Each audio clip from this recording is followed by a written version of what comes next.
What's going on, ladies and gentlemen? It's Spectre here, coming to you guys right after watching Nintendo's E3 presentation and, of course, the Nintendo Treehouse presentation, in which they showed a lot of gameplay of Sword and Shield, but made a very unfortunate announcement right at the end. Now, Junichi Masuda said that you cannot transfer non-Galar Region Pokemon to Sword and Shield from Pokemon Home, with, of course, Pokemon Home being that transfer feature that they showed, with, you can transfer anything all the way from Ruby and Sapphire all the way up to Sword and Shield.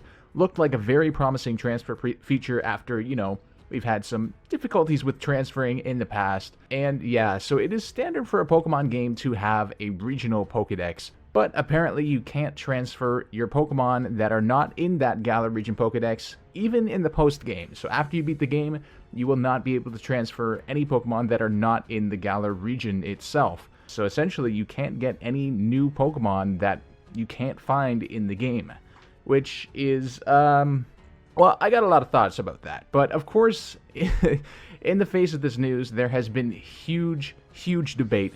Twitter is absolutely blowing up. I made a couple tweets myself, and they just, are skyrocketing in terms of notifications. I can't even barely open my phone right now. This is big news, and overall, it looks like unfortunate news, and I wanted to create this video to kind of do my best to explain why exactly this news is so significant and why people are reacting the way they are, because as I said, there's debate. There's people on both sides saying, oh, you know what, this is a good thing for this reason. There's people saying this is an absolute disaster. So we're going to analyze this and see exactly what the heck is going on, because this has blown up the internet. So a little bit of context here. Of course, we're leading up to the first kind of main series. I know Let's Go is considered to be main series, but you know what I mean. It's kind of an offshoot game. This is the next main series, new generation Pokemon game on the big console. It's got HD models and all that. Everyone's wanting to see all the Pokemon in the game because it's a big, giant, huge console game. Pokemon is finally on console. And with Let's Go, we only got, 153 Pokemon, I think it was, if you include both Meltan and Melmetal. And now, we were hoping that we'd get all the Pokemon in this game just to be able to finally see them in full HD on our giant television screens. I mean, 8K is out now, guys. We got it. Okay, forget about 8K. But yeah, so a lot of people are complaining about this primarily because, they play the game for the reason of wanting to be able to have the whole variety of Pokemon available. Let's say somebody competitively trained their Pokemon. That takes hours and hours and hours. Or if they have their favorite Pokemon that they want to transfer up.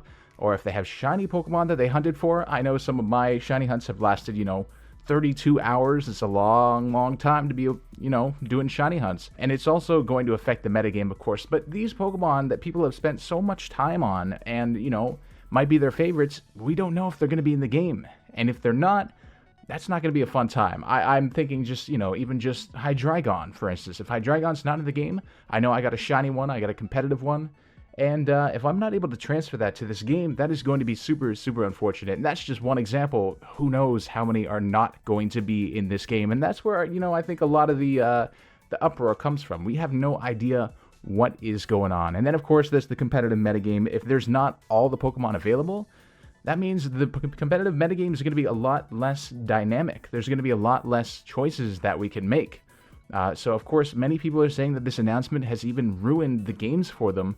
And I mean, hey, they're entitled to their opinions if these are the pivotal points to the game for them. If this is what they play Pokemon for, and it is, not happening, hey, that I would perceive that as ruining the game for them. Everyone plays the games for their own reasons, and they look forward to what they want to see most. I personally don't think that this announcement has absolutely ruined the games for me. I think the games have been looking incredible so far, and even I was talking to everybody in my Discord server about what exactly is going on, and I said, hey, everything looks incredible, and we were all hyped, and then they made that announcement at the end, and I think, that was part of the reason why it was so impactful for a lot of people. They're looking like they're so close to the perfect Pokemon game. But then in addition to all the other reasons I mentioned with, favorites and Pokemon we put work into not being able to be transferred here, this really hurts the games, in my opinion, for what, I actually play them for. And this happened right at the end of the announcement. I mean, it's not looking too good. And I'm not the only one. There are tons of people, tons of creators, even Joe Merrick of Cerebi. he tweeted out immediately after he put the announcement on the Cerebi.net Twitter. He posted on his personal Twitter, the Joe Merrick Twitter, and said, "Yikes, this is actually pretty bad. Could have at least revealed something new and awesome to distract from this bad news. Nobody in the Pokemon community is going to be happy with this." And then, of course, we've got A-Drive, who instantly said, "Massive fail, Pokemon. This is the biggest fail." And he's been ranting about that. So both Joe Merrick and A-Drive, two, huge prominent members of the Pokemon community, are not happy. But then there are some people who are actually saying that this is a good thing. Now, I'm struggling myself understanding their point of view. They basically, from what I understand, they want to see the new Pokemon and not have it be too oversaturated with all these old Pokemon and whatnot.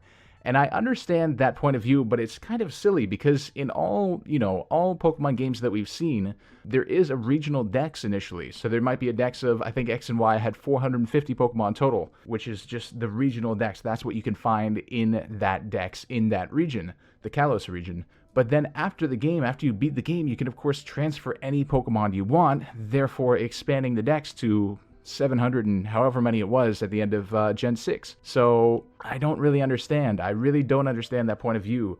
I understand, just wanting the dex to not be too oversaturated with old Pokemon so you can get to know the new Pokemon and whatnot.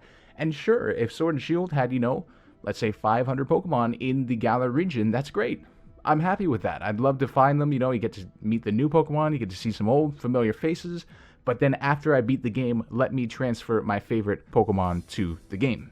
I think that's perfectly reasonable. Like, you think back to even Black and White, it had 156 brand new Pokemon, and that's all that was in the game. That's all you could find, that's all you could see, that's it. They wanted to do kind of like a soft reboot of the franchise, so they just put 156 brand new Pokemon, that was it. But then after the game, you can transfer anything you want, and you can find new routes which have all these new Pokemon. And it seems like in Sword and Shield, that is not going to be the case at all. And even with Pokemon Home, Pokemon Home was promised to us as this kind of, amazing transfer future. All Pokemon are available from way back from Pokemon Ruby and Sapphire all the way up, which kind of led us to believe, all Pokemon are going to be in this game. We can see them in HD models. We can battle with them. We'll have this huge dynamic game with all the Pokemon available. But of course, now it's completely limited, and some of our favorite Pokemon that we've caught in Let's Go, all the way back to Ruby and Sapphire, Black and White, any of them, some of them we will not be able to transfer. Perhaps many of them we will not be able to transfer, and that's very, very unfortunate. Now, there are a couple people who are, expressing their opinions, a couple other creators on the other side of the spectrum from, A-Drive and Cerebi. For instance, M&J TV says, "This isn't a big deal to me. Every Pokemon I've transferred from older games has always just sat in the box doing nothing anyways. I definitely think a majority of people are overreacting to this. I only think being super upset about this is valid if you do a bunch of post-game competitive battling," which I like to think, a lot of people do. Almost no one uses transferred in Pokemon on playthrough teams. That's not the problem we're saying. Like, that's not the complaint that I'm seeing. No one's saying, "Oh, I want to transfer things immediately as I, start the game." No, we want to be able to, just find the regional dex. That's the standard Pokemon game. Nobody's complaining about that. And he says the idea that this ruins or severely alters your Pokemon on the games is patently absurd.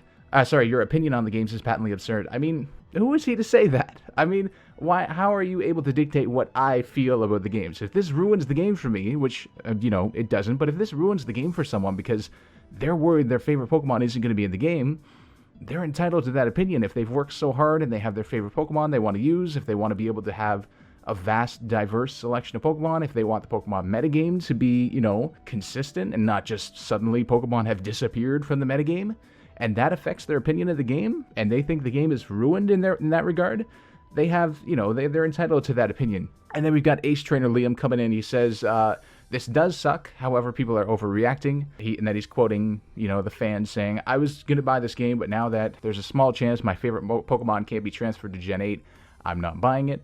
Imagine if you decided not to buy it, only after release you find out that your Favemon is in the Dex. I mean, then you'd probably buy it after that."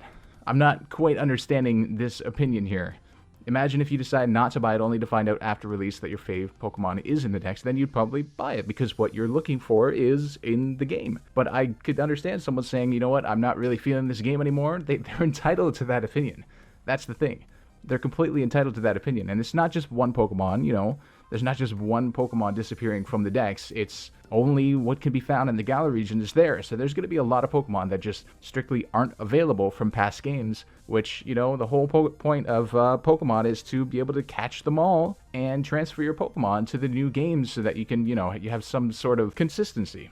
So yeah, overall, huge debate about this, guys. But yeah, it looks like so far we will not be able to transfer our Pokemon from the old games to Sword and Shield if they are not in the Galar region Dex itself, meaning you can't bring any Pokemon that are not able to be found in this game to this game. Really weird, really sudden announcement, really unfortunate announcement in my eyes, but you guys make sure to let me know what you think in the comments down below. If you enjoyed this video, be sure to leave a like, and of course subscribe for more Pokemon content, and I'll keep you guys updated on what exactly is going on here, because this is some crazy stuff, and there is uproar. But yeah, thank you guys so much for watching, and I will see you guys next time for some more Pokemon content.